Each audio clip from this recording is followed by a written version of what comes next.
We are officially welcoming you guys to Guimaras. Not bad siya sa lasa natin Ang laki, nakakalula sa tingnan. Smallest plaza! Yay!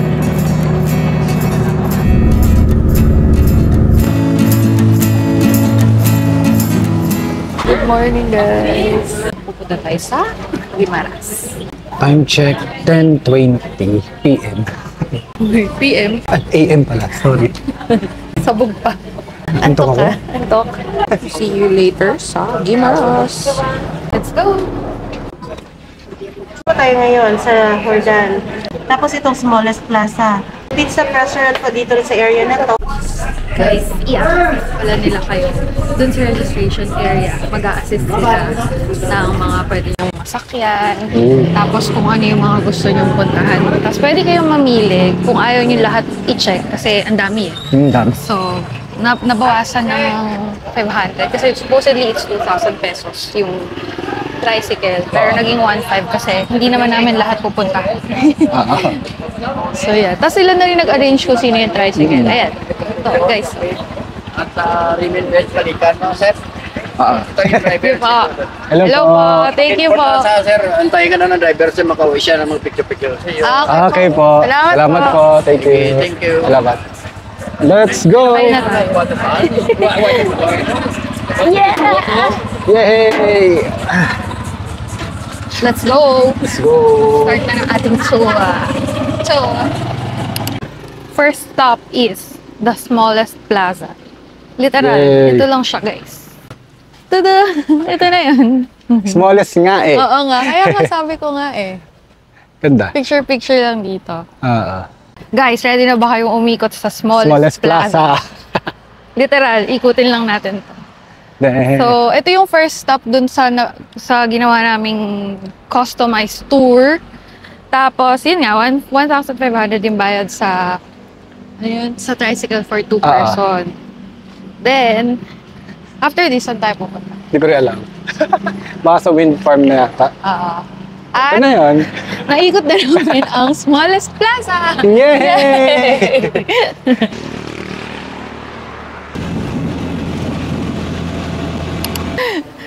We are officially welcoming you guys to Guimaras. Our second stop na is dito sa windmill. Ito siya sa taas ko. Kita ba? Yan o. Wow! Ang laki! Nakakalula sa tingnan. Oh, ayan. Nandito tayo ngayon sa ilalim ng windmill. Ng isang windmill. So, sobrang dami nito eh. We are blessed with a very good weather today. Ang ganda ng ulap. Hala, yun talaga yung tinignan nila. Pero, tinan mo, nagko-compliment siya. Wow. Siyempre, titingala ka lagi. So, makikita mo rin yung ulap, yung langit. Ganda. Presko dito. Yes. Alam mo, ang dami pa dito. Hindi na namin mapakita lahat. Pero, ibibirol ko. Ito yung pinakamalapit na pinuntahan namin. Ito. Yan siya. Ilagay mo sa taas. Wow. Tapos, yung nakikita yung shadow. Di ba? Parang may Gumagano. siya yun. Yung windmill yun. Ayan, yan. Yun o. Oh, di ba? Parang lapit lang yun, no? Saya din. Maganda dito. Tapos yung daanan papunta dito, naka-tricycle kami, di ba? Nakaka-refresh. Kasi ang ganda nung, parang dumaan kami sa tunnel ng puno and halaman. Kasi punong-puno ng ganun. Tapos ang ganda din ng street. Yung pavement ba tawag? Yeah. Wow. Yung hindi English. bako-bako, ganun. Ganda ng daanan. Tapos, nung kanina, may time doon na nawala yung araw. So, parang naging malamig yung hangin. Sarap. Masaya dito. Mag-road trip. Tapos, kung gusto nyong mag-tricycle, we recommend din. Kasi, okay din naman. Kasi, mabilis lang din yung biyahe. Tsaka guys, kung madami naman kayo, mayroon namang option si Klook na mga day tour. Kung madami, pero kung dalawa lang, Tricycle. hindi ko suggested yun kasi mapapamahal kayo. Lang kayo, mag-inquire na lang kayo dito. Yeah. Mura pa. Kahit paano, mas mura siya. 1,500 yung nakuha namin dito sa tour. Next stop. Let's see kung saan tayo pupunta. Next stop! Pit stop!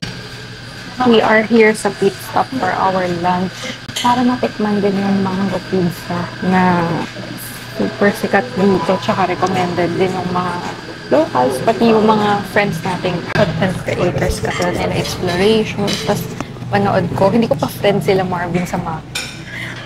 Malay mo, Nanonood lang ako. malay mo after ng episode na to, friends na kayo. Sana. Yun, tsaka nakita ko yung vlog nila kasama si Ivan de Guzman, si Wonder J, Explorations, Marvin Samaco. Yun, kaya isa to sa pinuntahan nila. Ang dami pa nilang stop na kinainan eh. Parang hindi na rin natin masuchat lahat. Sobrang dami talagang recommendations dito sa Iloilo.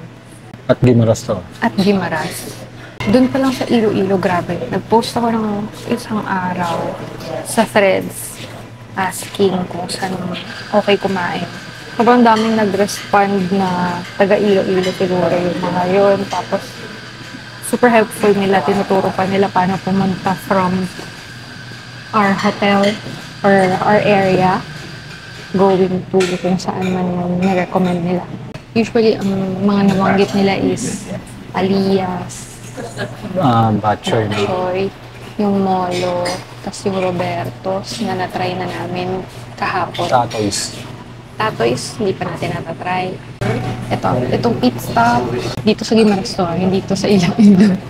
Yung sanang umorder, kaso mukhang enticing yung mga pagkain dito sa pit stop. Kakaiba eh, may mango. Siyempre nasa Guimaras tayo, di ba? Kilala ang mango dito as the sweetest mango. Kaya siguro ini-incorporate nila sa mga dishes nila. Kaya since dito tayo, dito try natin. Parang ngayon lang din ako nakakita ng pizza na may mango. Tapos yung in-order niya is adobo na may adobo, di ba? Adobo. Na may mango. So, excited kami na. Ito na yung adobo with mango. Kakaiba yun. Solo lang to, kaya konti lang pala siya sa latito. Fried rice ba to? Ano tawag dito? Java rice. Java rice. Ang bango nito. Naaamoy ko yung ano niya. Bell pepper. Then ako, order lang ako nito. Parang pambata ng mili. Kasi ewan ko, feeling ko bagay siya sa pizza. Umorder kami ng mango pizza. So, yeah. And then, I ordered this latte. Yung latte nila, interesting kasi Carabao's milk daw yung gamit. So, syempre, tatry din natin yun dahil bago yun. Mahilig tayo mag-try ng hindi usual sa ating everyday life. Unang-una natin susubukan ay ang kape dahil Yeah, picture tayo. wala pang kape. Pit stop. Wala pa akong kape sa katawan. Kami. Kaya itong una nating ito try. Carabao's milk daw yung gamit sa latte nila. First time ko yata yun matatry.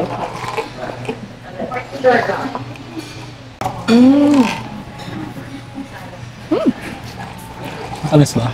Walang tamis, which is nice. Ano yun? Baka coffee.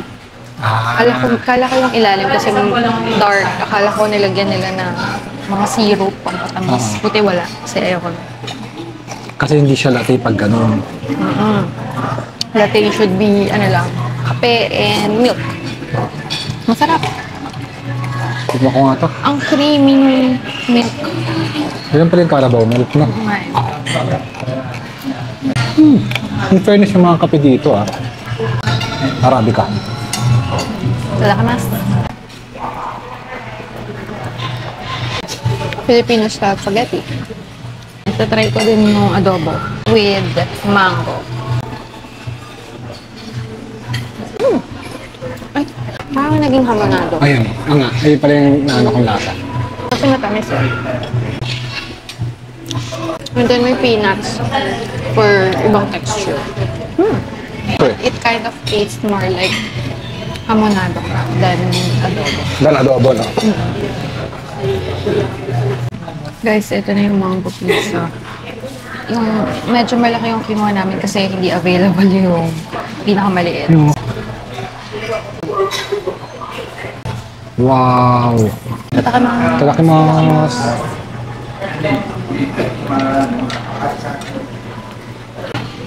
Alam mo, unang bite pa lang. Parang feeling ko, ang dessert yung feeling. Hindi siya in a bad way. Parang ako nagde-dessert. And I like it. cheese and sipin nyo cheese with Bingo.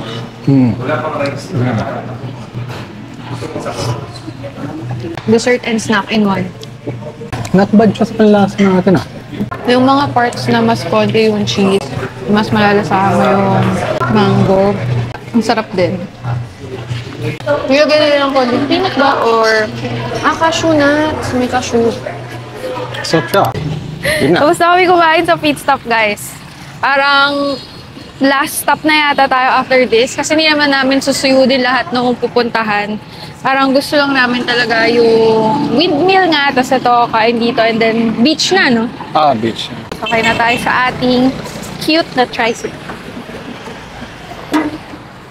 May pa-take out. Kasi hindi namin naubos. Ganda, akit ka. Maganda ng mga buildings. So, noong May 25 daw, may festival dito. Manggahan Festival. Kanina, nung nasa trike, malayo pa lang nakikita namin tong Kapitolyo Provincial sa Sanggimaras. Nagandahan kami sa building. Dito pala kami pupunta. Bongga. Picture lang dito, quickly. Tapos, kung ano lang yung sinabi ni Kuya na, post kayo dyan, picture tayo dito, ganyan. Sumunod lang tayo. Mas alam nila to. So, saka alam mo yun, nandito tayo for the experience and local feels. Yeah. Very touristy yung pakiramdam kasi pinipicturean din kami nung ibang nandun. Kasi nakita nila, nasa gitna kami nito. Yan, Init. so quickly nyo lang din daanan. Wala namang mawawala, di ba? So, i-check nyo na rin siya if you're here in Guimaras.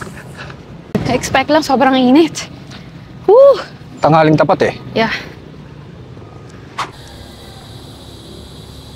Ang Guys, ano, dito tayo sa, ano ba to? Manggahan plantation. Mango plantation. Manggahan plantation. Mango plantation. Quick, ano lang. Check lang dito. Lahat ng nakikita nyo dito ay mango trees. Tapos, nagbubunga lang pala siya April and May. So, yun yung season niya.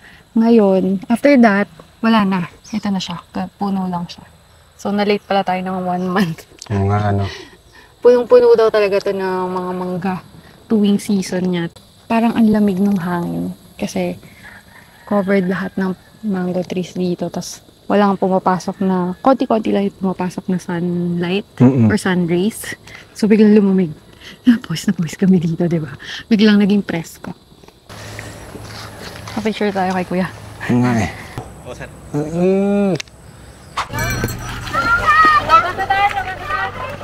Dito tayo ngayon sa Alubihod Beach. In fairness, ang ganda ng sand dito. Kaso, ang init. Sobra. Maganda yung sand, tapos maganda rin yung beach mismo. Kaso, ang init. Hindi na kasi kami nag-cottage kasi sandali lang kami dito.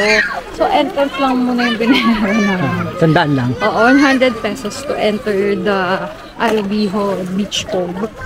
Tapos, yun nga, ang ganda nung sand. Maganda rin mag-swimming but we don't have plans. Ewan ko lang dito, mag-swimming. Ko alam. So, ang init eh, parang sa pag-swimming. Kung gusto nyo mag-beach bombing, ito, isang hilera siya ng maraming beach resort. Dito muna tayo sa lilim. Ayan. Papakita ko na lang sa inyo yung cove. Maganda actually. Malinis. May mga division siya kasi yung kabilang mga yun ay ibang resort na siya. They share one beach lang, pero may mga divider. Magtampisaw tayo sa beach sandali.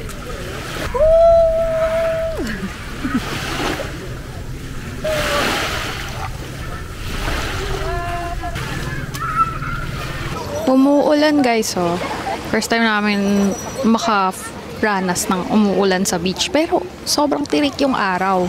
Lagkit ng pakiramdam. Hindi naman kami magsaswimming. Kaya nagpa-araw kami dito, so biglang lalong nagpawis. Ayan, umaambon pa rin ng konti. Pero kanina mas malakas yung ulan. Parang ito na yon. Hindi naman tayo magtatagal dito. Tara na ba? Let's go na ba? Oo. Pawis na pawis ka.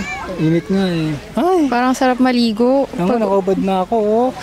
Sarap maligo pagbalik ng hotel nito. Grabe. Parang let's go na. Let's go na. Doon na ba tayo mag-pool? Oo. Hindi ganun ka-pleasant yung pakiramdam nung init eh. Tapos wala naman din kaming planong mag-swimming sa beach. Di rin kami nag-ready ng mga pang-swimming, pang-palit, ganyan. Talagang to check lang the beach and konting picture-picture, viewing, ganyan. Tapos yung beach pala dito nila, wala ring shade, walang matatambayan. So mukhang aalis na tayo. Dahil hindi nga kami nag-avail nung hot. Umuulan pa. So parang sabi, uwi na kayo? Tama na. Ito yung itsura pala nung cove. Nung resort. Yan, yung mga beach hut. Lakas ng ulan. Lumalakas na. Takbo na tayo. Takbo? Pupunta doon. Tara. Let's go. Ito pala yung entrance. Dito kayo magbabayad ng 100 each pagpapasok kayo. Ngayon, babalik na tayo sa ating tricycle. Kuya, where are you?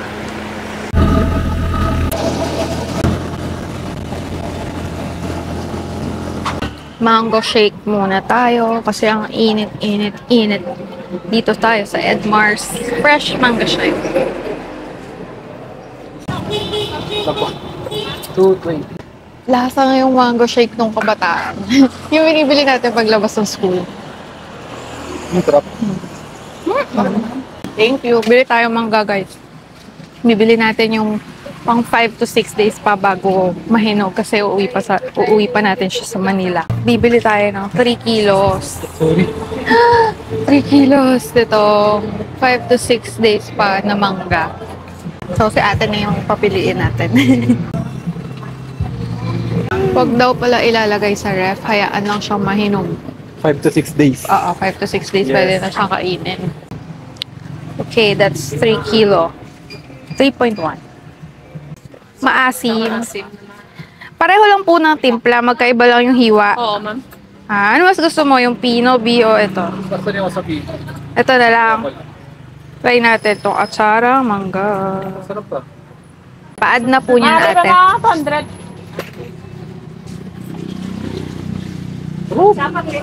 Thank you po. po. Ito na ang aming boodles. Mangga at saka atsara. Let's go. Bye-bye. Salamat po. Ang ganda nito. Oh. Ganda, picture naman. Yay! Tapos na kami sa tour. Bye-bye. Bye-bye po. Thank you, kuya. Salamat. Bye-bye. Pabalik na tayo ng Iloilo. Let's go, guys. So yun, pabalik na kami ulit ng Iloilo galing Guimaras. At nag-enjoy kami sa Guimaras. But magbabayad muna siya. It's already 4 p.m. at paalis na kami ng Guimaras. Pabalik na ngayon ng Iloilo. And we enjoyed our quick Guimaras day trip. Ilang oras lang yun? 4, 5, pero sulit. Masarap yung pagkain, masaya yung pinuntahan namin. Yeah. Ano yung pinaka nagustuhan ko? Ako yung windmill. Yun talaga yung target ko eh. Windmill. Pati yung pagkain doon sa pizza. Ako, surprisingly, yung windmill pa rin kasi yun talaga yung pinili nating puntahan. Tapos, surprisingly, yung mango plantation. Kasi, ngayon lang ako nakakita ng ganun karaming mango trees sa isang place. Tapos, ang lalaki talaga. Sayang na walang mango kasi April at May lang. Yeah. So, yun. See you ulit tomorrow. Marami pa tayo pupuntahan. May ilang araw pa tayo sa Iloilo. Kaya, follow along. Use our codes para maka-discount kayo. And thank you for watching. Bye-bye! Bye-bye!